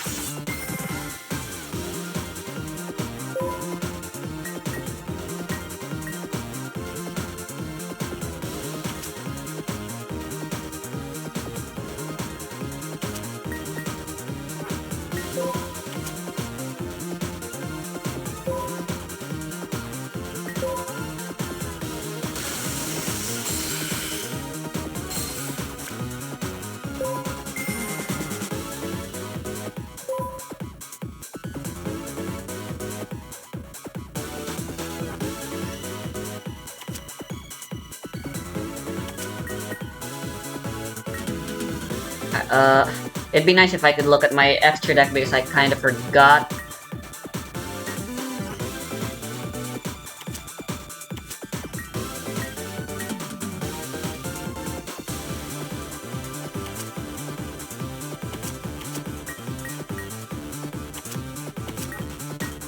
Why is that a 3?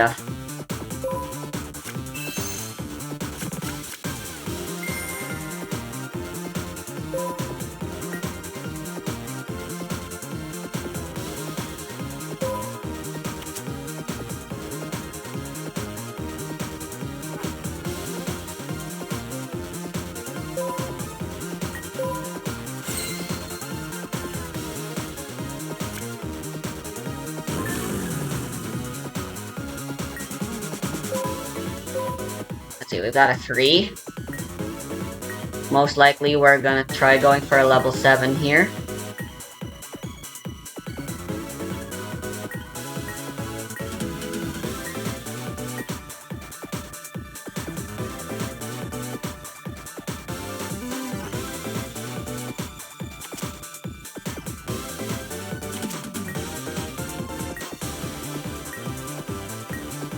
Landoa sounds nice. Ah, there it is.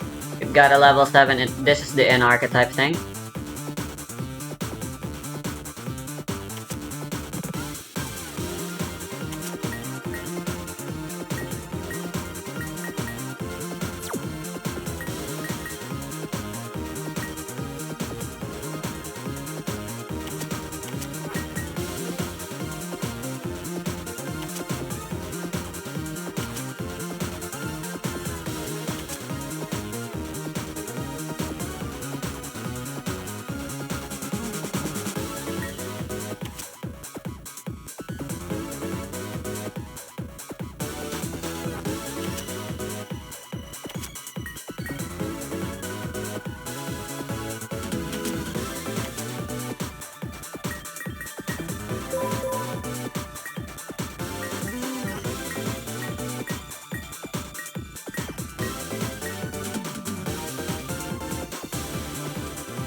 Beast realistically isn't gonna do much.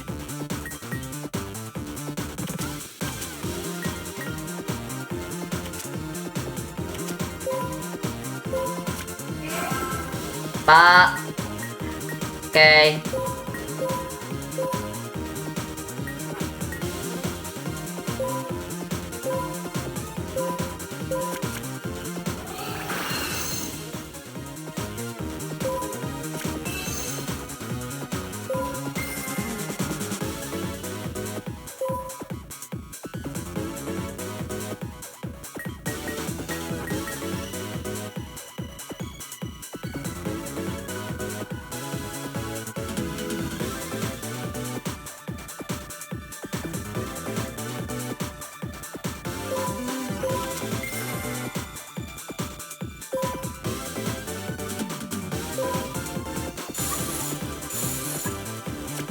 Yes, pa.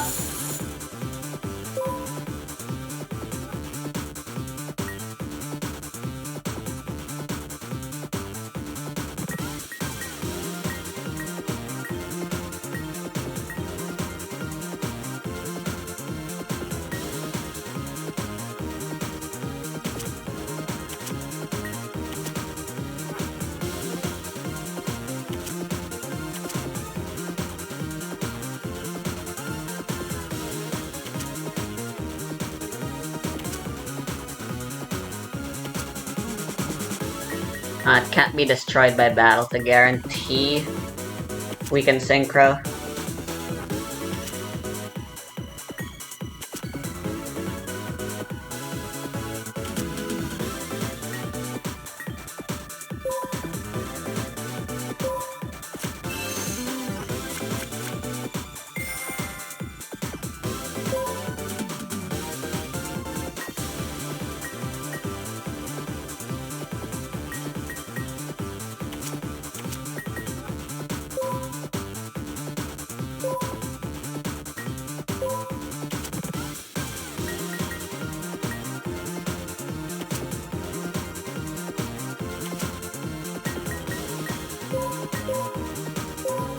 It'd be nice if we could do our level 7.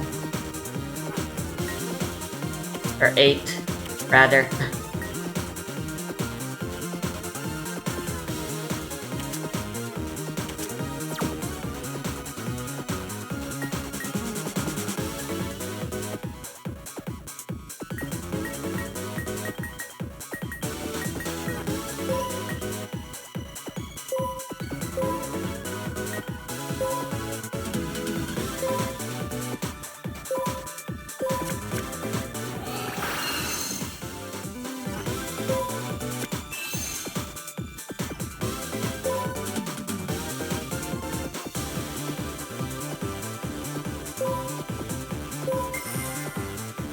It's a quake effect.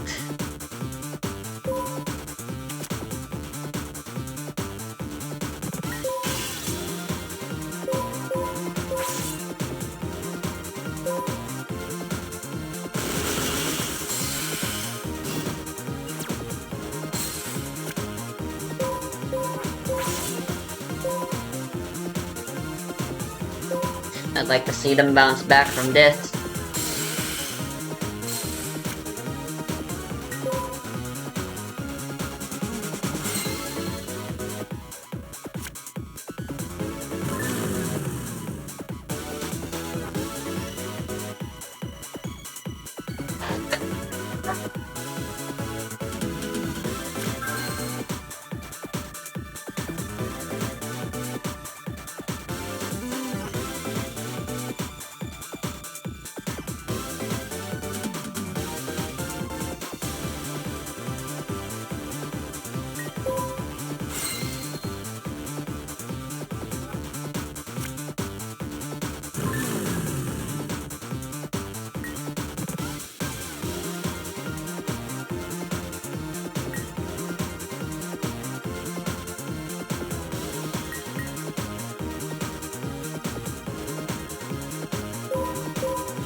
Oh yeah, you can discard itself.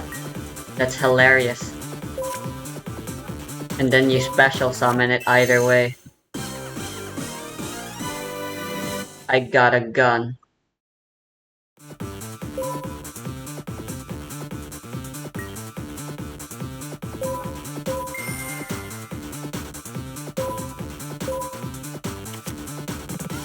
Giant rat.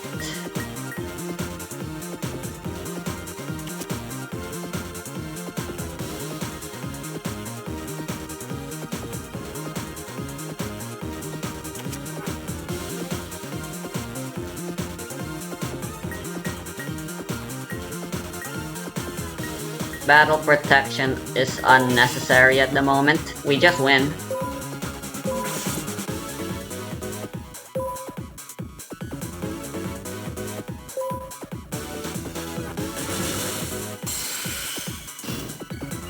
Well, let's see what they summon.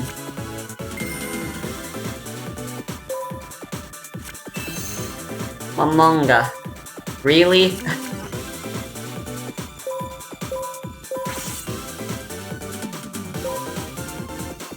Yeah, no, this is game.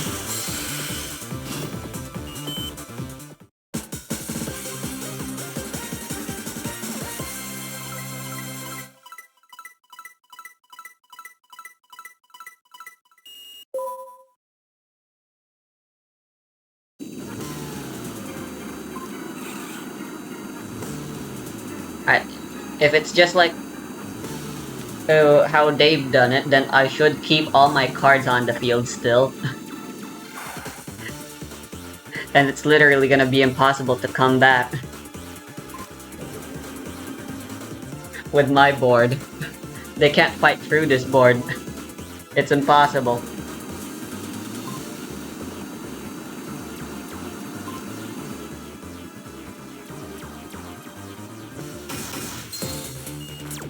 Yeah, no. There's no fucking way.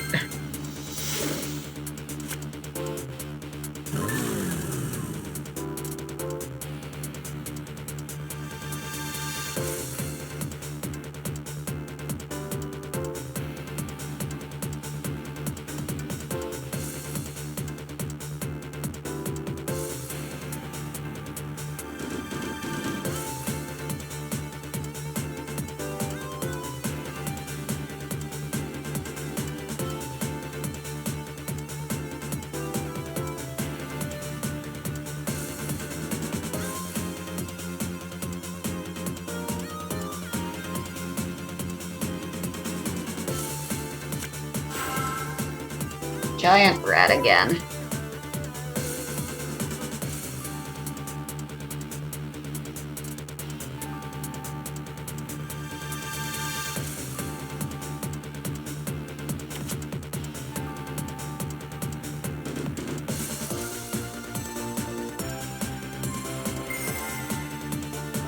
Oh, they're using their speed spell to draw a card. Instant fusion.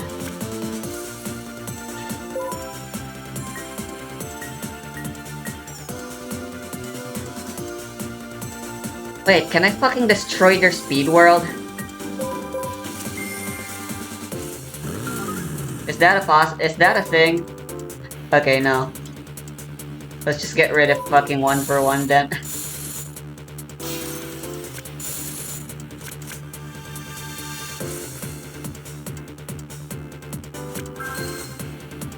I could have destroyed that instead, maybe. It's alright, we've got a trap counter. Trap.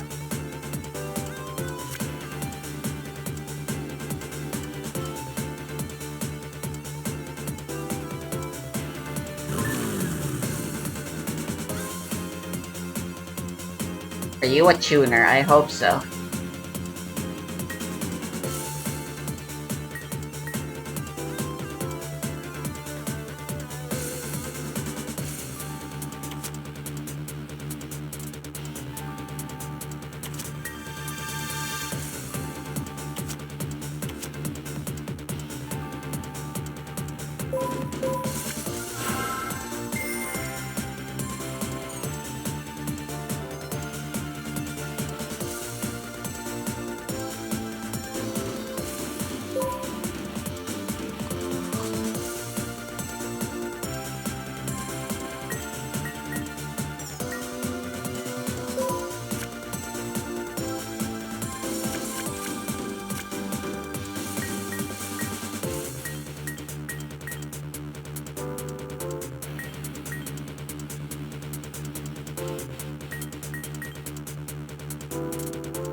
Oh shit.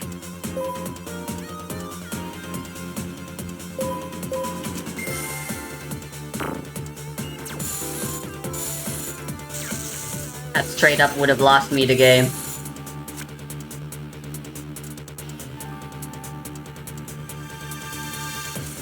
If I didn't have my counter trap. Yeah, I really should have destroyed that with Mystical Space Typhoon instead. Thank fuck.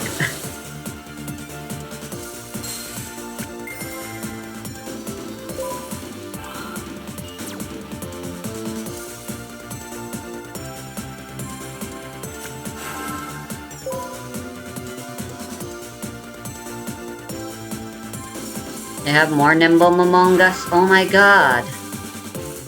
Oh my god, does he have all three?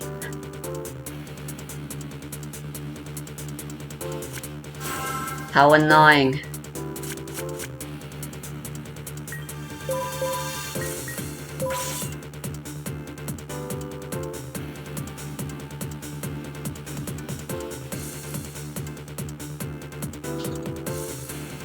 Oh my god, this game is so slow. I said I didn't like early Yu-Gi-Oh because it was slow, but this is... this is something else.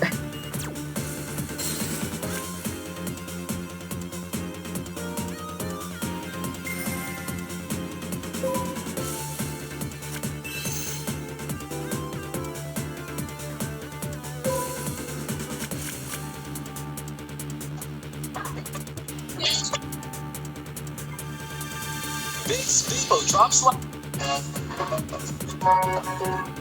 We have Gem Knight support, which I personally didn't ask for, but here's the cool thing about this this news.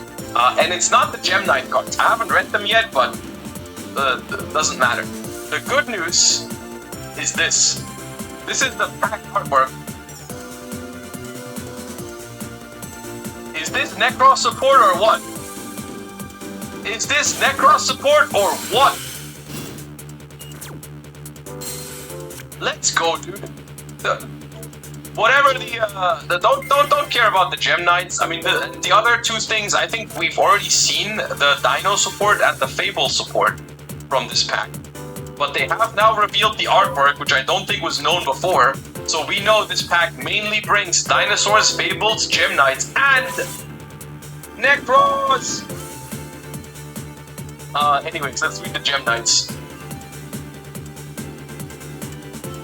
Gem Knight Master Dia Dispersion. Level 9 Earth Rock Fusion Effect Monster. Materials 3 gem monsters. Alright, they might be able to do something with their two remaining Nimble among us. With, like, gem armor, but if they can't, then we win. Like that, they have That's some other simple. cards that are just called gem. You can only use the first and second effect of this card's name each once per turn.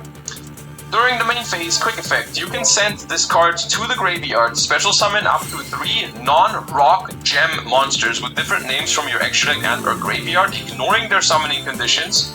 Also, you cannot special summon from the extra deck for the rest of this turn except fusion monsters. When your Gem Knight fusion monster is destroyed by battle while this card is in your graveyard, you can special summon it. Now, it's a fusion that needs 3 materials that you contribute to summon 3 monsters. Now, I personally have no idea what the targets are if you're summoning 3 non-rock gem monsters from extra deck and or graveyard. No idea what you're doing with that, but there's probably something broken you can do. That's kind of the thing with Gem Knights. That's how I've treated Gem Knights. Materia Beast or something? It's like, I know they can do something crazy, but I don't know what exactly it is. I'll tell you, I played against Gem Knight FTK in top, I think, 32 of the European Championship in 2018. I played Goki. I was so scared, dude. I was so scared because I had no idea what was going on, but I knew it was scary and I knew they could FTK somehow. But I still, to this day, I don't know how this deck really works. But like, I rolled a higher number than them with my Goki deck against the Gem Knight FTK deck, so Gem Knight Nepirim. Level 4 Light Fairy Effect monster. You can only use first, second, and third effect of this card's name each once per turn. If this card is normal or special, you can add a Gem Knight card from your deck to your hand, except Nepirim. Also, any effect damage your opponent takes during the main phase for the rest of this turn is half. Okay, that's hilarious. That's funny. Because that means, hey, can you guys please play Gem Knights without FTKing? We're gonna give you good cards, but please don't FTK your opponent. Gonna kill my big boy. That's very funny. I mean, that's a good effect. On summon add. During your main phase, immediately after this effect resolves, normal summon a gem monster. Oh, okay. If this card is sent from the hand or deck to the graveyard, you can send the card from your hand to the grave, and if you do, special summon this card. Okay, yeah, this card is correct, isn't it? On summon, add a Gem Knight card. Gives you a second normal summon, and if it's sent to the graveyard, you can summon it back. Like, this card is crazy. Gem Knight Void Roots. You can only use the first and second effect of this card's name each once per turn. You can send a Gem Knight normal monster or Gem Knight fusion from your deck to the graveyard, special summon this card from your hand and defense position. It's Gem Knight Circular! When your opponent activates a card or effect and you control a Gem Knight fusion monster quick effect, you can banish 3 Gem Knight cards from your graveyard, including this card, negate that effect, then all Gem Knight monsters you currently control gain 1000 attack. Okay, so Gem Knight fusion. Now, I know Gem Knights, for some reason, have way too many fusion spells. Like, way too many fusion spells. Like, it's like 5 or something. Maybe it's not, I don't know. So Gem Knight Fusion has a graveyard effect, which if this card is in your graveyard, you can banish a Gem Knight monster from your graveyard and add this card to your hand. So sending this card from the deck to the graveyard is actually incredibly good, I think, for the deck. Because it solves a problem where if you don't have access to your fusion spells, you can send it this way. And that's good, right? And it gives you a monster negate, and an Omni negate, while you control a Gem Knight fusion. Why can't I activate? And this card is cracked again, as well, like this one. This card is honestly, this card is, I don't like the design of this card, to be honest, because it's so good. Like, I really don't like when they slap Omni Negates onto these kind of combos way too early and way too easily, right? You just start by summoning this and then get it into the graveyard, and there you go. But, alright. Gem Knight Dispersion. There we go, another Gem Knight fusion spell, exactly what they needed. Okay, activate one of these effects, but you can only use each effect of this card's name once per turn. Fusion summon a Gem Knight fusion monster from your action deck, using monsters from your hand or field of material. If you have Gem Knight fusion in your graveyard, you can also use up to 2 non-rock Gem Knight monsters from your deck or extra deck. Gem monster from your deck or banishment to your hand. Also, any effect damage your opponent takes during the main phase this turn is half. Alright. Now, I think all 4 of these cards are cracked, aren't they? Does it stack? I don't remember any other examples for this, but by using simple logic and simple math that I learned in school, theoretically, if you use the search effect here, which halves your damage, and then you use this, which halves your damage again, you should be doing quarter. Unless there is a Konami Setso ruling that they are both applied to like the full damage or something, theoretically by using normal logic, it should be quarter. And if you activate Prosperity, you're doing 1/8. That's how it should work, I think. I think that's how it should work. Nope. So it doesn't stack? That makes no sense. But like I said, there might be a Konami Setso ruling. There might be a Konami Setso ruling, which in my opinion does not make any sense, but whatever. I don't know. I don't remember a time in Yu-Gi-Oh! Where this has ever happened or been relevant, so I don't have any what's it called? Any examples? No, I no. have previously resolved Prod of Prosperity this turn, causing all damage my opponent takes to be halved. If I now attack directly with Mass Hero Anki, using its own effect, which also causes battle damage inflicted to my opponent to be halved, do these two effects stack? The effect of Prosperity that halves damage taken and the effect of Anki that halves battle damage does not stack. Therefore, regardless of whether your opponent controls a monster or not, if Mass Hero Anki attacks directly, 1400 damage. Oh shit, I should have went for Vylon. Okay, dude. But why? See, you gotta stop asking these weird questions, right? You gotta stop asking these weird-ass questions, dude. If Konami says so, Konami says so. Don't ask me why, dude. Yeah, these cards are good. These cards are definitely good. Thank God, Brilliant. Is Brilliant Fusion still banned? It's already banned. Okay, good. Not the OCG? Yeah, let them deal with it. Let them deal with it. Yeah, like I said, I'm mostly hyped for Necross support. These cards are good though, but I don't know exactly what that means for Gem Knights because I'm not into the Gem Knights much. Like, I haven't played this deck ever, so no idea what this means.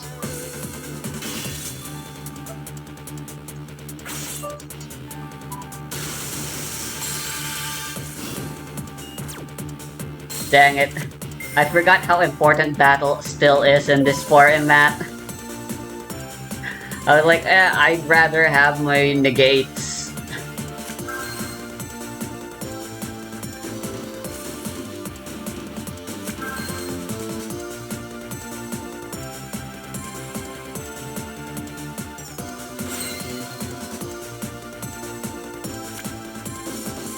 Let's see what we've got.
So battle protection's actually good.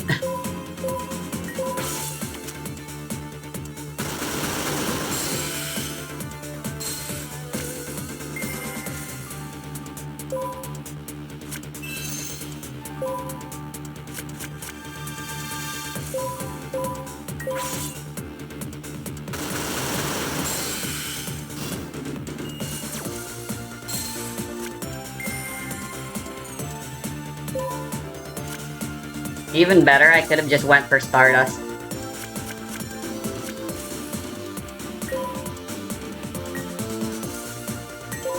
It's alright, we've got Bottomless Trap Hole if they decide to Synchro Summon into something bigger.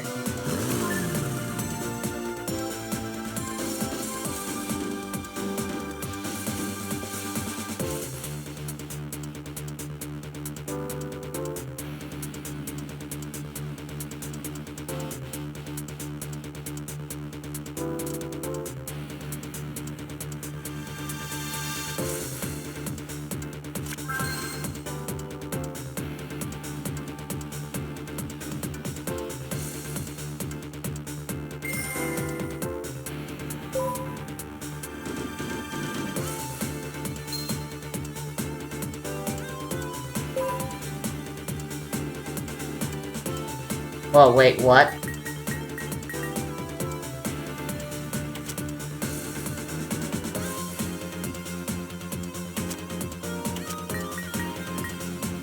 Holy shit, that's amazing.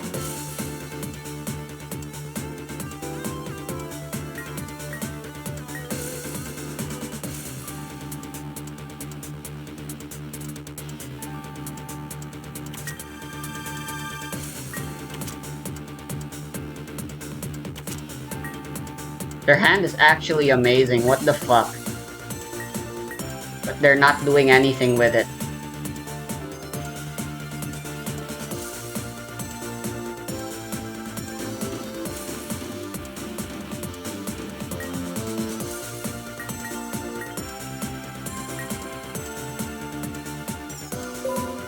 This card's the most dangerous.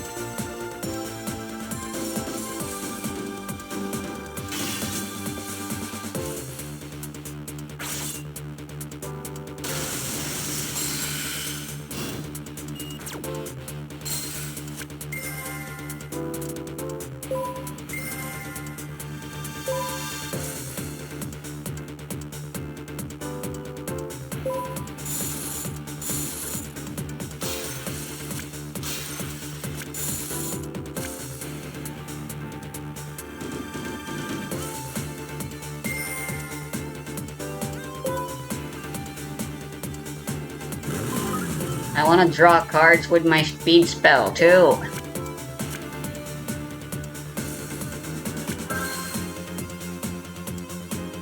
My speed spell counters are maxed out.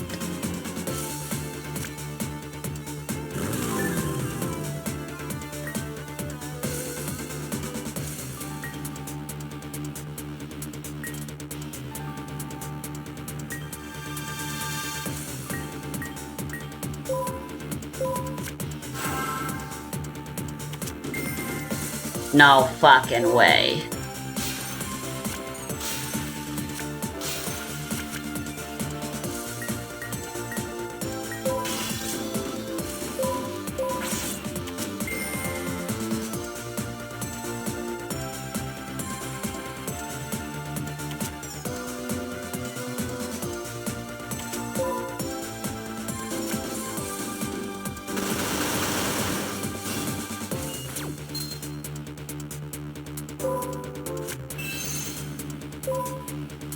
Fuck me.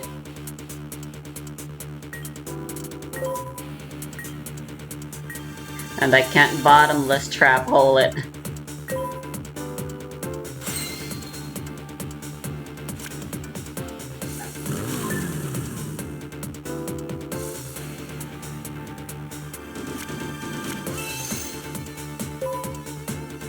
Oh my god, they drew another.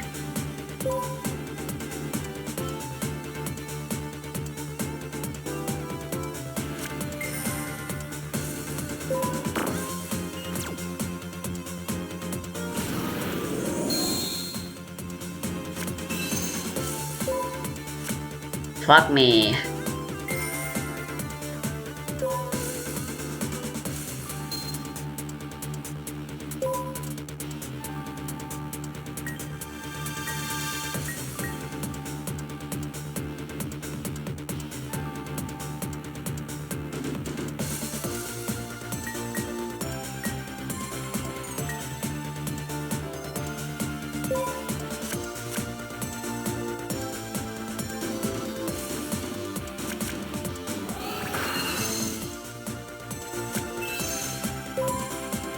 There's two of them. Fun fact. It's not a once per turn.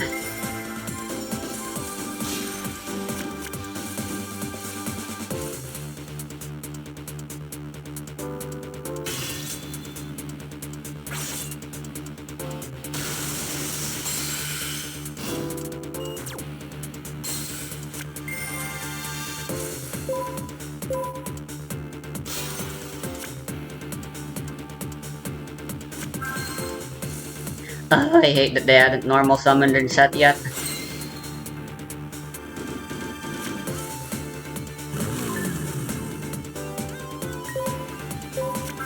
This realistically doesn't do much.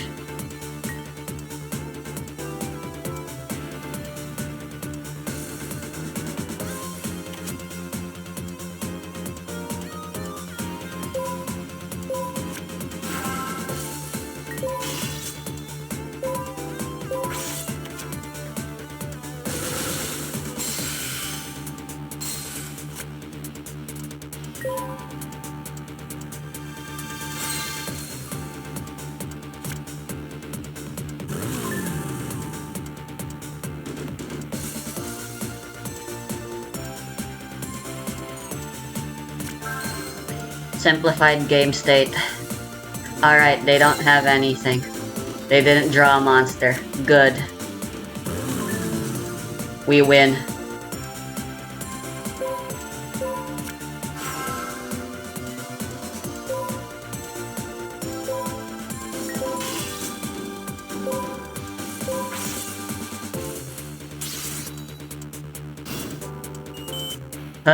Hard one. The speed duel deck needs to change.